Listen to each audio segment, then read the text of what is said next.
franchise over again from losing two great players in our league right now. Well, their league, not my league. In James Harden, Russell Westbrook, Chris Paul, even had Dwight Howard a very short period of time, but still came up short every year. No offense to any of those, fans out there, but the Houston Rockets and Houston right now is pretty down in the dumps. Not gonna lie, let's actually see where they are in the standings. They are last, winning so far only 16 games, losing 50 games. So they're definitely hurting right now. And right now, according to this list, they need improvement shooting, which definitely makes sense. They were at one point in time one of the best three-point shooting teams in NBA history. Obviously there's the Golden State Warrior era of basketball, but then besides that, I think the Houston Rockets might be the most three-point shooting team of all time. Also, I think the Utah Jazz is here also a team that's supposed to break that sort of record, but Houston was very good at it in the past. But this year, definitely not that team anymore, which makes sense. I do agree that they do need shooting, but I think in a more, full circle sort of term, they need a go-to man, a star, a cornerstone for their franchise, and I think it's pretty obvious they have it in the picture. Oh no, they don't. But in my head, I picture obviously they're really trying to tank for Cade Cunningham, and I think obviously whoever gets the number one pick right now, I think Houston has the worst record, so they have the best odds on getting Cade Cunningham, and I would actually like him in Houston. I think it'd make a lot of sense, obviously, going from James Harden to Cade Cunningham. I think you can sort of mold Cade into that sort of Harden type of play style. Obviously, it's not going to work for years, but I think he is good enough to where he could play that role, I guess you could say. And then you have him and Christian Wood and Kevin Porter Jr. That's a good young core of guys that you can sort of help bring up so far.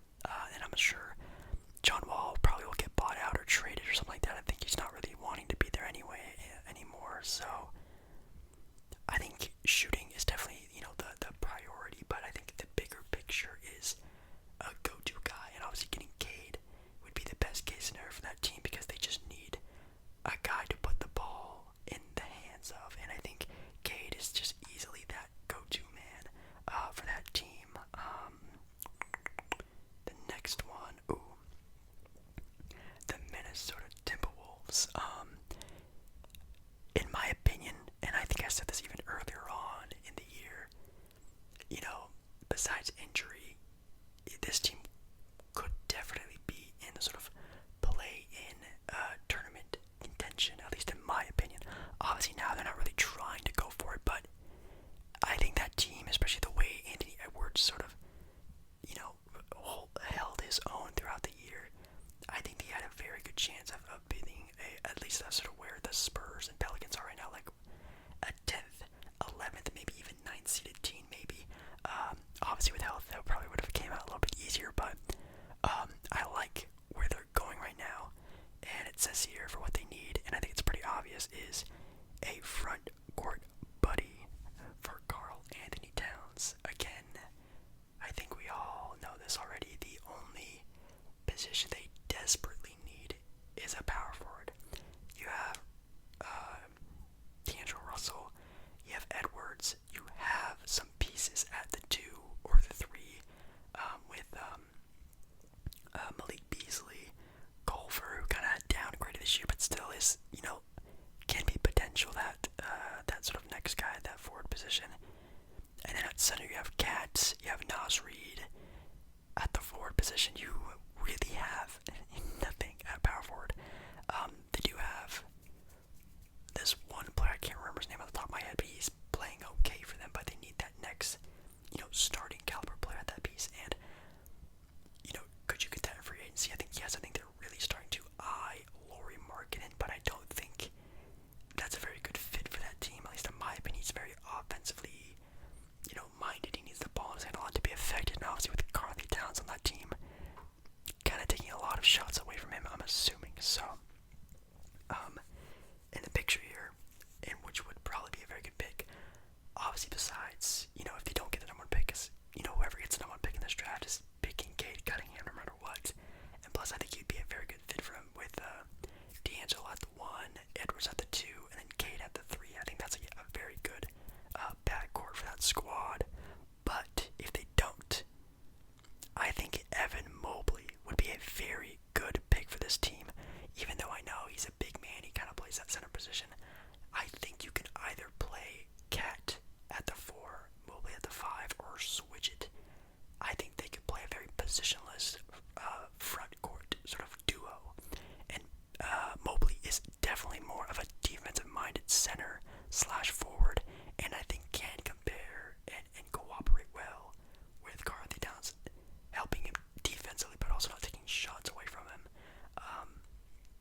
he's sort of being the head guy right now. Those guys are being injured. I think, in my opinion, they're the team that most needs this first pick because I think Houston can still get free agents because Houston is a very big market. Texas as well is a very friendly state for rich people. So I think that would help them out a lot. In my opinion, I hope I'm going to be rooting for the Magic to get that first pick for sure. And again, who cares if they get the number 1 pick? It's going to go to Cade Cunningham no matter what. I think the thing they need the most is, again, the sort of scoring guard. You can guess, I guess you could say center, because I don't think Mo Bamba, I think they wasted the potential of Mo Bamba years ago. I think he's peaked already. I don't think he can really get anywhere sort of close to a starting caliber center. So I think Mobley would be good, but and on this list it says here they need a guard without limitations, which I think makes sense. Again, with Cade Cunningham would be the perfect point guard for that team, obviously. But they have Markelle Fultz, who is a slashing sort of guard who can defend really well sometimes, and then you have Cole Anthony, who doesn't really defend at all, but is a good scoring guard, can play off the ball, 3-point shooter type of guard play. I hope you wish that those two guys could combine into one player, and that'd be a really good starting caliber play, but they really just have the two guys, and they're going to be really scrapping against each other to get playing time in it. I guess with, on this list they have a picture of Jalen Suggs on the list, which I don't know if that would be the perfect pick. Man, I don't even know. I think they definitely need a 2 guard. I think maybe Josh Green or Jalen Green, I forgot what his first name was, who's also coming out of the G League this year. I think he might be the go-to pick, playing a year in the G League, playing with, grown men, having some professionalism, can be that sort of scoring guard that they need to play alongside those guys. I think that would be the perfect pick, at least in my opinion. And then if you're looking for free agents,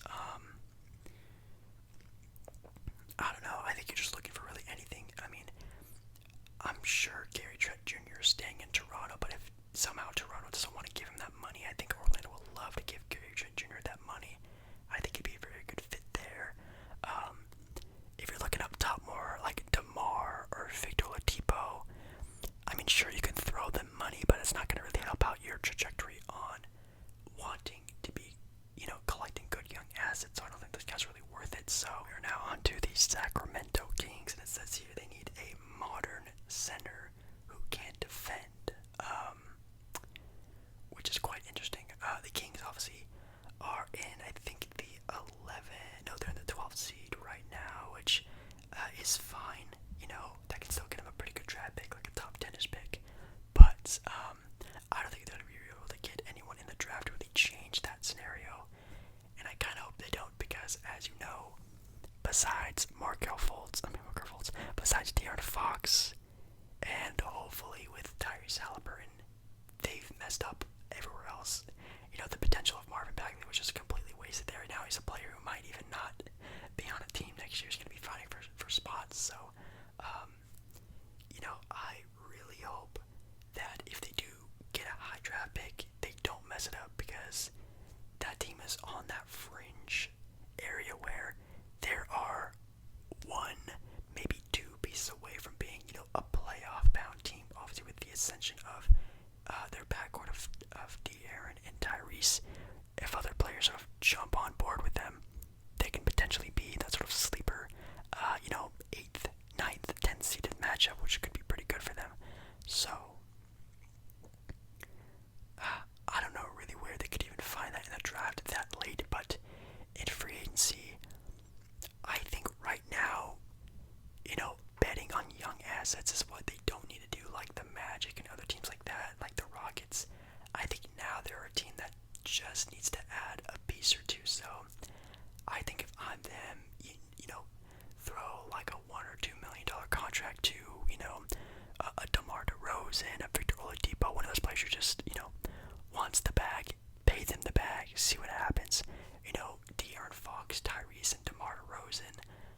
that's not a bad sounding trio, at least in my opinion. That can at least get you into contention, building, better, healthier seasons. Probably firing Luke Walton if I'm being honest, and just building the building blocks to a positive, trajectory like a playoff-bound team. So hopefully that can happen. They also have the Oklahoma City Thunder here. It says they need a score at the 2 or the 3. Again, Josh Green, Jalen Green, one of the two. I think he is definitely a good pickup for them. Just being a bigger guard, at least in my opinion, if they do get a good draft pick, which I don't think they will. I think they're probably going to get, again, like a top 10 pick. But he would definitely be the go-to guy. They could just get like a 6'6" guard, because I know right now they have Shea and Dort too.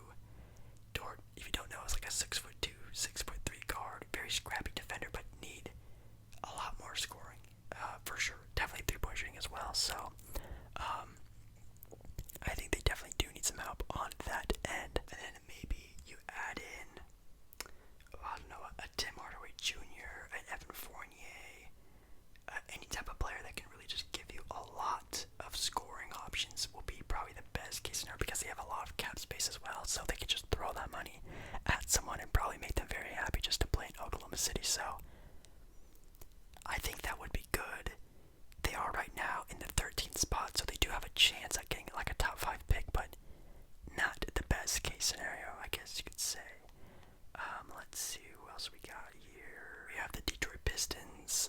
It's just here they need a shot creator at the 2 spot, which I don't really understand. I mean, they have Jeremy Grant, they have Sadiq Bey. I think Bey plays more of like a small forward position, so maybe that is right. I mean, they have Killian Hayes, obviously, but I think they're hoping for him to be more of like a bigger point guard. So in the draft, if you can get a sort of guard who can sort of help out with that, again, a la Jalen Green, sorry, or even Jalen Suggs, I think those two guys are going to be very key pieces to the puzzle of that group. Again, just adding better play on the perimeter, not just throwing the ball to Jeremy Grant and praying for him to do something. Sadiq Bey actually had a really good year this year, very good breakout sort of rookie year. I think it's pretty nice, but they do need more guard play for sure, especially after Derrick Rose leaving. So I think those are definitely my 2 picks for them for the draft for sure. I don't even know. Free agency, man. I think free agency for Detroit is rough. Obviously, besides getting Jeremy Grant, who was just really, throwing himself at any team that was going to give him, the best case scenario of being the best player. And obviously, Detroit was the best place, and it worked out pretty well for him. And I don't know if any other player is going to be willing to go there to do that again, otherwise, besides getting money. So I think the rookie is going to be the most important thing to do for Detroit. They're going to be bad again for the next probably 3 years or so to help develop, Jeremy Grant and Killian Hayes, because he was injured for most of this year, I think, anyways. So if they can't get a very high potential pick this year, that'd be crazy, man. That'd be absolutely crazy. I guess they could also get a center like Mobley, but they already had a big-time center like Drummond and sort of wasted out of the way. Even Greg Monroe at a certain point in time, and that never really worked out too. So, let's see. The Cleveland Cavaliers, man. Cleveland was so close of being that fringe, play-in tournament type of team, and then they sort of started to have a fallout, which was really tough to see. Actually, as you guys know, on my channel, I was actually really surprised and sort of pulling for them to be that team, but never really came to be. But it says here they need a 2-way wing, which obviously, yes, of course. They have really good guard play, obviously with Sexton and Garland. They have bigs like Jared Allen, Larry Nance Jr., even Kevin Love, for sure. But at the 3, they have a rookie who really had to step up and was basically thrown into the fire on his first rookie year, which he did pretty good defensively, but offensively, definitely not there yet. Other than that, you got really no one there. So, obviously, in this picture, they have Cade Cunningham, which again, every team is going to draft Cade Cunningham.